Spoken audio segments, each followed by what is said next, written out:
આજે હું આવી ગયો વાડીએ અને આ છે આપણા લીંબુ અને આ છે આપણી વાડી વાવ્યું હતું પણ ઉગ્યું નહીં એટલે હવે ફેરથીને વાવવાનું થશે અને આજનો વ્લોગ છે ત્રીજો તો તમે જોવાનું ભૂલશો નહીં। લીંબુ પણ બહુ ખરી ગયા છે અને ઉનાળાની સિઝનમાં આપણને લીંબુ નથી મળતા। અત્યારે તમે જોઈ શકો છો લીંબુ અને આ છે આપણી વાડીએ મકાન અને બાઇક પડ્યું છે। કે લાઈક કરો શેર કરો સબસ્ક્રાઇબ ફોલો કરો સબસ્ક્રાઇબ અને મિત્રો આવા રસ્તાનો તો તેમને જ ખબર હશે જેઓ વાડીએ જતા હશે ને આ બહુ રસ્તો ખરાબ છે અને બહુ ભયંકર। અને પછી મિત્રો હું આવી ગયો હોટલે અને માતો બેઠો છે મને તો કે વિડીયામાં લઈ જાય અને આ છે આપણી હોટલ ખોડિયાર ટી હાઉસ અને મિત્રો આ છે આપણા મિત્રના ભીંડા ને તે પણ પાણી વાળી રહ્યો છે ભીંડામાં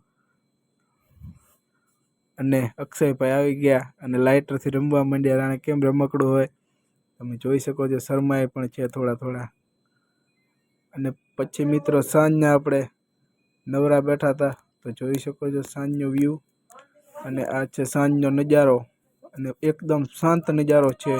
જો કેવો સારો નજારો છે જોઈ શકો છો।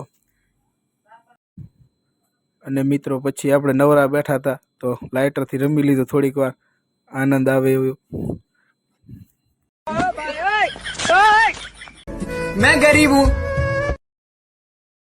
અને પછી આપણે એક કપ લઈ લીધો ચાયના અને આ મિત્રો જોઈ રહ્યા છે કે આ શું કરી રહ્યો છે। એમને ક્યાં ખબર છે કે આ વિડીયો શૂટિંગ ચાલુ છે। આ ભાઈને તો દાંત આવે જોઈ છે અને ભાઈ જુઓ તમે। અને હું નીકળી ગયો પ્રાગ પર બાલ કપાવવા અને મસ્ત વ્યૂ આવતો હતો સાંજનો અને આપણે આવી ગયા કિરણભાઈ કને બાલ કપાવવા તો કિરણભાઈ હવે થઈ ગયા ઊભા અને પછી મિત્રો જોઈ શકો તો આવા છે આપણા બાલ અને પછી મિત્રો મશીન લઈને ધડાધડ પડી ગયા કિરણભાઈ તો બાલ કાપવા